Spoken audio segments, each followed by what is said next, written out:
Okay. So actually today I will talk about my most recent research after a brief introduction on who I am and what I do, and which is actually focused on extended reality trainings. Um, and they are applied in my research in two areas actually. So you will see that yes, on one side I am interested into developing uh, a digital product. On the other side, I'm also, as you will see, interested into applying maybe this tool, this digital tool, into didactics. So these are actually, to answer you, Carla, these are actually my two fields of interest. Um, Okay, so briefly my background. Otherwise, it's a bit difficult to understand why I ended up into researching extended reality trainings. I am actually an architect, so I am specialized in adapter use design and heritage preservation. I own a studio, a practice in Milan, but I am also a contract professor. And usually I teach in two universities, and then I am sometimes also visiting professor in China. But actually, my main activities, didactical activities and research also activities are connected to Politecnico di Milano, where I teach actually preservation, architectural preservation, and also IED University, which is a private university here in Milan, and also in Brazil and other Spain and other countries. This is important to mention because in actually what I do in YED is exploring what can I say, heritage innovation. So methodologies to innovate uh, preservation and adaptive use design. So actually, I'm kind of a hybrid guy. So on one side, I am attracted by preservation itself, and the methodologies of preservation are very important to me. On the other side, I'm always trying to understand how to innovate our methodologies, being adherent to let's say uh, to the methods of preservation. So actually, my usually my foundation is very much connected to Professor Marco Dezzi Badeschi from Politecnico di Milano, that actually was introducing the idea that the reuse part is actually part of the preservation process. So the new reuse is actually connected to the preservation itself. So this is actually my methodological frame in general. Um, and then I started also as a visiting professor in China to understand how digital methodologies could be inserted, could revolutionize actually our methodologies, starting from the classrooms, but maybe then involving our practices as well. So I started in 2018 to start understanding how these digital methodologies, what we could do actually practically with our students. And this is one of the first in 2000, actually in 17, we started introducing this idea of the digital, what they say, let's say interactive exhibitions of what the students were proposing and open it to the local community. So actually, this was staging an adaptive design of a dragon temple in Changsha in the province of Hunan. And we decided actually to reopen this building to the community. This was an unknown, let's say, of space for the local community.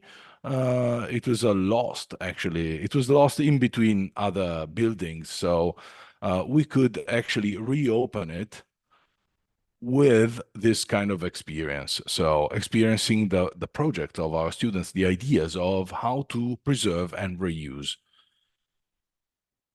Um, And then in 2019, I was starting introducing again in China the what were the first experiences of introducing real-time rendering inside our classrooms as a main, let's say, tool. So my objective was not to use it as a mere visualization tool, but I really wanted it to become a tool integrated in our studio classes. And so in 2019, we started, let's say, this journey, and yeah, I'm still on this journey, let's say. So because it's really now also my passion, let's say. So what was the problem? So why introducing this kind of real-time rendering? Because we are actually in interior design and in architecture suffering um, two problems about heritage preservation. The first one are safety issues, especially with the students. So often we have case studies that are not safe. The second thing, maybe they are distant. So I used to also to run studios with using as a case studies faraway, let's say faraway case studies, architectures, historical architectures, and the students were always very interested into that. So proximity issues. But the biggest problem, this is really talking with the majority of my colleagues in this field, is that there is a lack of engagement of our students. So actually, they are more and more interested into, for example, themes like adaptive reuse design, but we have difficulties into engaging them. Um, yeah, we can then talk maybe more about this. This is a long story, so we can discuss about that if you're interested. So if these were the problems, what are the opportunities? So the first opportunity that I've seen comes from HBIM systems. So HBIM systems are systems where actually in one file, a 3D file, a 3D model, you can actually store information. And so to let become our 3D product actually a document of heritage. And so this is important because I think this can be then bridged and connected to what we can do together.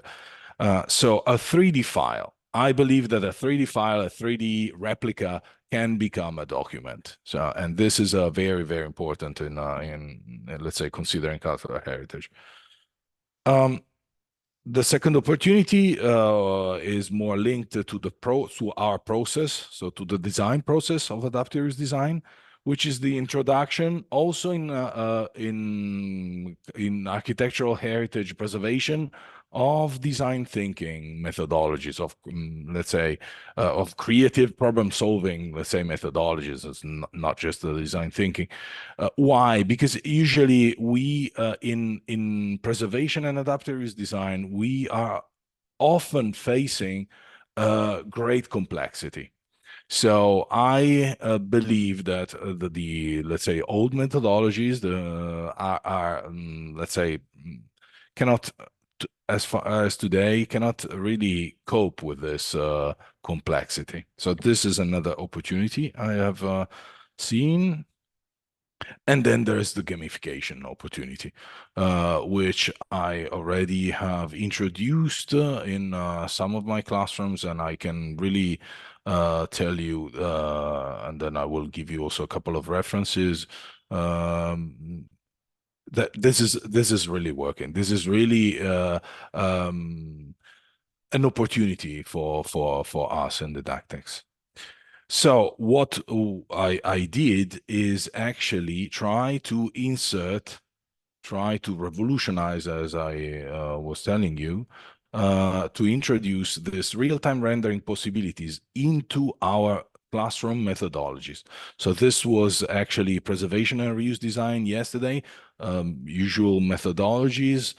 a methodology, but today is completely different because this kind of idea of having one file that is real-time rendered is actually revolutionizing it. Um, and so this is the, let's say, what is happening, at least in my studio classes. So we are introducing more and more of these technologies, and we are trying our best to have the students as the protagonists of the process. And this was another thing that really was stressing me because we can all understand that there are great opportunities coming from, for example, Unreal 5 or other platforms of video game development that now are and getting inside more and more inside interior design, for example, and architecture as well. But usually they are managed by not by our students because they require a lot of training as far as today. So I was really trying my best to introduce um, this kind of possibilities, but with their let's say preferred software. So not imposing any software to them. This was the key to introducing it into a classroom. And so this is actually the result, some of my results, and this is actually what is. Oh my God, there's a lot of noise. I'm sorry about that. I don't know how to manage now.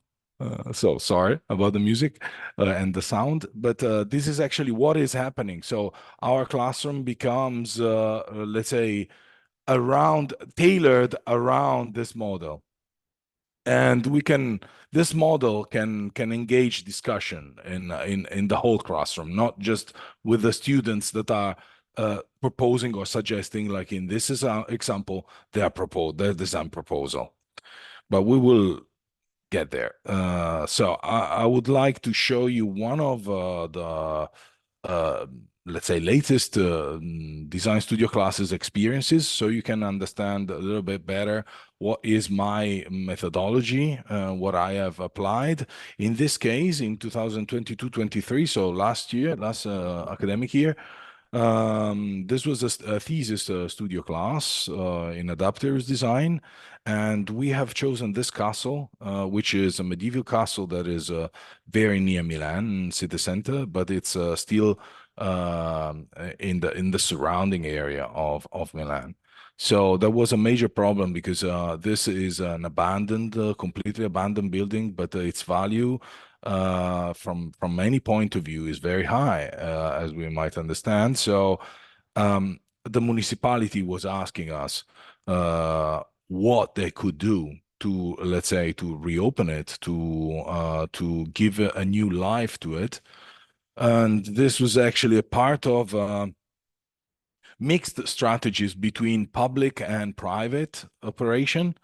And this was actually the key to the preservation of the castle. But still, the municipality had no idea of actually what to do inside. So, what would be the next function of this castle? And yeah, so we involve the students into it, and so you can see now the full process that we have followed. So first and foremost, we got in touch with it. So we had the students on site, and they could first experience the authentic matter. They could feel and touch the building, the history. They could talk to stakeholders in this case, and they could have an experience on about how to um, scan the space. But scanning the space was just the beginning. So this is the result of the scanning, and but really this was just the starting point. So this is the acquisition of the geometrical data. But this is not what we were. This is not the final result, because this is just providing us some information. But we wanted the students to create an area, a space where they could enter anytime they like. So this is actually the final result of our modeling. So actually, as you can see, it's let's say it's a real-time rendered replica of the space where they could host also information. Like you're seeing now, we're getting in the back of the building. This is the area of the castle they had to design. But at the same time, as you can see now, they could display also some information that are related to preservation, like the type of materials, the type of decays or problems the building is having, before using it to get inside the new reuse design. So talking about, so the next stage was the definition of the strategies and then the application of the strategies inside the real-time rendered model. And this is at the optimal, from my point of view, let's say, solution to really develop from within the design. So it's the ultimate for me contact between what is the let's say the new design proposal and the preservation object. And so inside this kind of real-time rendered space, they could, as I usually say, test, fail, repeat. So they can develop their prototype, change it, and experience it from within using, for example, VR. But it's not mandatory, but it's a good it's a very nice experience, and then they can share. So the important thing is also to share with the others. So, and this is how the classroom is actually now changing. And then it's the final, let's say it's the final results. So they get to, they can actually set their strategies and they can verify their outcome. And this is the end of their, let's say, of their design proposals. From this real-time rendered model, they can also extract, for example, videos. Now we'll show you a couple of their results. These are results from the next two are results coming out from undergraduate studio class, and we were again trying to give, this time using temporary design, relevance to an abandoned historical building near Milan. I'm just showing you very briefly a couple of videos extracted, so I will just let them run to get a feeling of what is then the final result of the students. This is the first. This was done for with using also a collaboration with a brand, which was Brosway. And the idea it was to um, reopen this building to the community using, in this case, temporary design.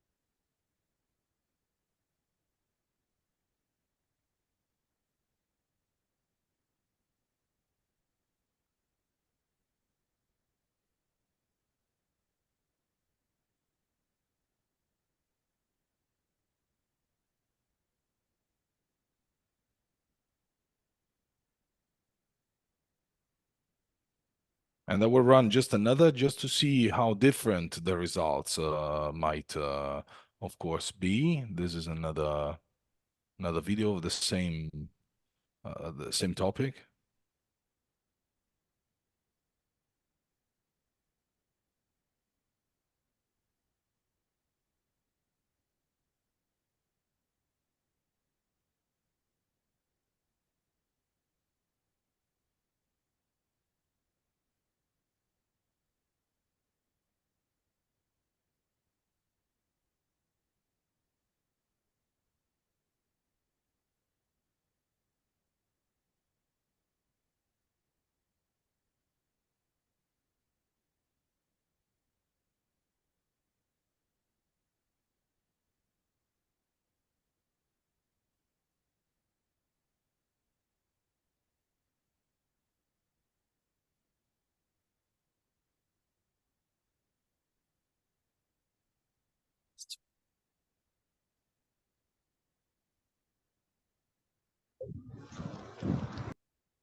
Okay, so the what I've learned in these two late in the latest in the last 3 years, more or less, of experimentation in our classes, that is actually using this immersive design experience. Honestly, the quality also of the products of my students has been raised, and I've talked about it also in some of the papers that in the end I will also show you that has been published, as you were asking me, Carla. So in the end, I will show you where I have published this kind of results. And yeah, and in the end, they can, from the same model, they can also extract any, let's say, traditional outputs, let's say, executables, like the boards, traditional boards, or 3D models, 3D printer or laser cut models. Everything is done from one file, from one source. And then it comes the extended reality training. I will try to be more fast. I'm very sorry. Um, so what is the opportunity here is to actually use the same file. So in this case, the castle that you have seen previously, and stage a restoration training inside. So within that digital replica. And this is probably more close to what might be our common objective.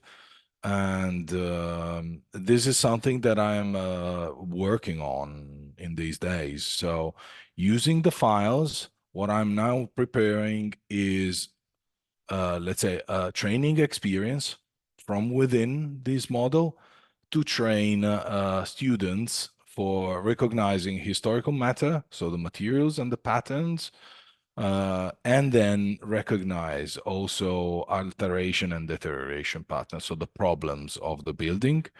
And now, don't laugh, because I am trying to use now as a prototype some let's say tools that are coming from the video games, like this is a shooting gun, which is some looks stupid, but actually can be then modify into anything else. So what you are doing inside the stage is you have tools, you can grab tools, and then you can use these tools, let's say, to train from within. In this case, they are recognizing the type of materials. Then again, sorry for the shooting. We will change it. But anyway, why extended reality training and to whom they can be addressed? This is one of the most important, let's say, question to answer. And actually, we can address with this kind of extended reality training staged inside this immersive experiences to very different users. So I was thinking about involving students, let's say from architectural or interior design, but also maybe restoration students. Why not? Also, sometimes teacher and professors might benefit from it. I've seen, especially in China, there would be a very, let's say, very glad to participate in this kind of trainings, and but also the leaders. In the majority of the situations, we have uh, stakeholders in charge of understanding or, let's say, deciding the future of these heritage building, and they might also benefit from a training into understanding what is the process, or, for example, what is the final result of the preservation. And then also workers and contractors, why not? So I think that this kind of experiences can be then addressed to very different people. And then this was also another training we are preparing, which is the restoration simulation. So from within that model, you could actually pick up some tools and then perform, following the correct methodology, let's say, and perform the restoration, the architectural restoration itself.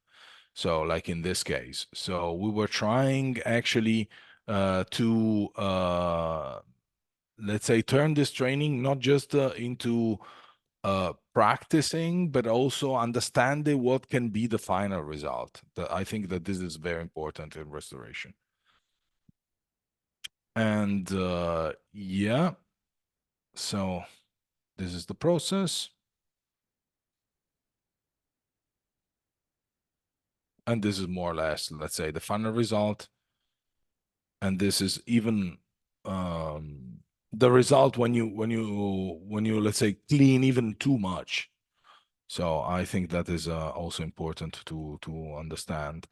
And what we are doing in China, they were asking me in Hunan University to try to apply this kind of extended reality training into, finally, we get there, into cultural heritage protection, so, and preservation, let's say. So extended reality trainings can be this kind of, as I already introduced, can be a 3D model, a 3D space, virtual space, where we can actually store information in the form of the experience. So we can actually use it to perform and to experience this kind of traditional traditional cultural heritage. Okay, this is. And then, just to answer you, to conclude, just to answer you what we can do and what I'm interested, as I already introduced, and I am actually introducing you to developing digital files. In which form, we will see. It depends on what we can do and what are the common objective. But actually, I'm also interested into understanding how we can integrate those into our didactics, maybe of different type of didactics, let's say. And then for the Erasmus Plus, unfortunately, the time was too tight for me, and I have already involved my international foreign office, let's say, into a collaboration in Vietnam. So they would have killed me to propose something else. But I believe that in the future we can definitely discuss about that. Especially ID might be very interested. Um, and yeah, this is to conclude also a couple of references. I have a publication that is going to be released in April from Springer in this book series, Creativity, Heritage, and the City. Here you will find different, let's say, chapters dedicated to very different applications of what I have shown you today, as well as the methodologies and the result. And then we were there together, Carla. So there will be also the proceedings, hopefully soon, of the Cumulus 2023. And I have presented something that is more focused on the classroom. So, and the results of the classroom, of this kind of interactive classrooms. So this is it. And sorry if I took so long.